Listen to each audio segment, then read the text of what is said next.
వందే మాత్రం. నేను మీ journalist Navatha. Welcome to our voice.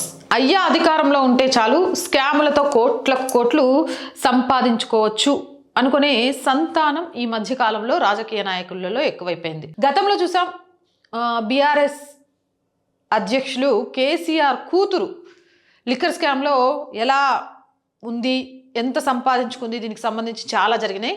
ఇప్పుడు ఛత్తీస్గఢ్లో కూడా సేమ్ అలానే జరిగిందట. సారా దందా చేస్తూ ప్రజలను సారాలకు బానిసల్ని చేస్తూ ప్రజాస్వామ్యాన్ని వారి శ్రేయస్సుని తుంగలో తొక్కుతూ వీళ్ళు మాత్రం కోట్లు ఆర్జిస్తున్నారట.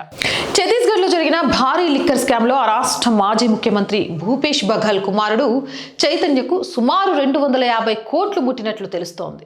తన వాటా కింద ఆ మొత్తం అందినట్లు అవినీతి నిరోధక శాఖ తన ఛార్జ్షీట్లో పేర్కొంది. లిక్కర్ స్కామ్లో చైతన్య బఘెల్ కీలక పాత్ర పోషించినట్టు ఆ ఛార్జ్షీట్లో తెలిపారు. బెదిరింపులకు పాల్పడే సిండికేట్ రాకెట్ ని చైతన్య బఘెల్ అడ్డంగా నిలిచినట్లు చెప్పారు.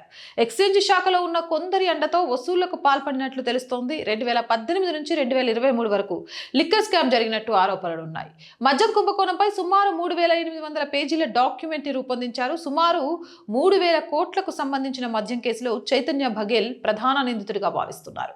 ఆ రాష్ట్రానికి చెందిన ఏసీబీ ఈఓడబ్ల్యూ తన స్టేట్మెంట్లో పేర్కొంది. ఈ కేసులో ఇప్పటి వరకు 8 సార్లు ఛార్జ్షీట్ దాఖలు చేశారు.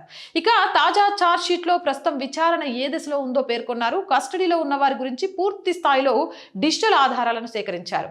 నిందితుల గురించి విచారణ కొనసాగుతున్నట్లు చెప్పారు. మద్యం సిండికేట్ వ్యాపారులతో చైతన్య బఘెల్ ఓ కోఆర్డినేటర్గా పనిచేస్తున్నట్లు ఛార్జ్షీట్లో పేర్కొన్నారు. సిండికేట్ ద్వారా వచ్చిన డబ్బును చైతన్య నమ్మకస్తులతో తరలించినట్లు ఆరోపణలున్నాయి. వ్యాపారవేత్త అన్వర్ దెబార్ బృందం నిధుల్ని మళ్లించినట్లు ఆరోపణలున్నాయి. లిక్కర్ వ్యాపారంలో ఉన్న వారి నుంచి చైతన్యకు అనేక రూపాల్లో తన షేర్లు అందినట్లు అధికారులు గుర్తించారు. తన కుటుంబీకులకు చెందిన ఆస్తులకు ఆ డబ్బును ట్రాన్స్ఫర్ చేశారు. ఆ సొమ్మును తిరిగి రియల్ ఎస్టేట్ ప్రాజెక్టులకు వాడారు. ఇట్లా అనమాట. అయ్య ముఖ్యమంత్రి, రాజకీయ నాయకుడు మంచి పొజిషన్లో ఉంటే ఆ దందాలు ఈ దందాలు చేయాలా, రియల్ ఎస్టేట్లలో పెట్టాలా, సొమ్ములు కూడా పెట్టుకోవాలా. అరే నువ్వు కూడబెట్టిన సొమ్ము రేపు నీకు నీ పోరగాలకు ఉంటుందా? దాన్ని ఎవడైనా ఆక్రమిస్తాడా? ఆలోచించండి.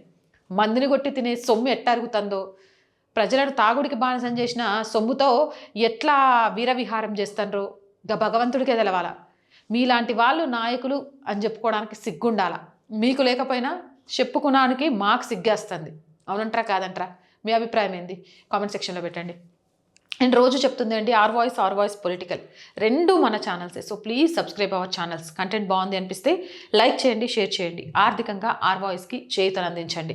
ఎస్, ఆర్ వాయిస్ మంచి వీడియోలే చేస్తోంది. ఆర్ వాయిస్ నిలబడాల్సిన అవసరం ఉంది అనుకున్న వాళ్ళు మాత్రమే ఆర్థికంగా సపోర్ట్ చేయండి. చేయాలి అనుకునే వాళ్ళు సబ్స్క్రిప్షన్ పక్కనే జాయిన్ అనే బటన్ ఉంది. 1 to 5 లెవెల్స్ ఉన్నాయి. ఏదో ఒక లెవెల్లో సపోర్ట్ చేయండి. లేదా స్క్రీన్ మీద గూగుల్ పే, ఫోన్పేతో పాటు అకౌంట్ డీటెయిల్స్ ఉన్నాయి. మీకు తోచిన సహాయాన్ని అందించండి. వ్యాపార ప్రకటనల కోసం 8328500576 నెంబర్ని సంప్రదించండి. జై హింద్, జై భారత్.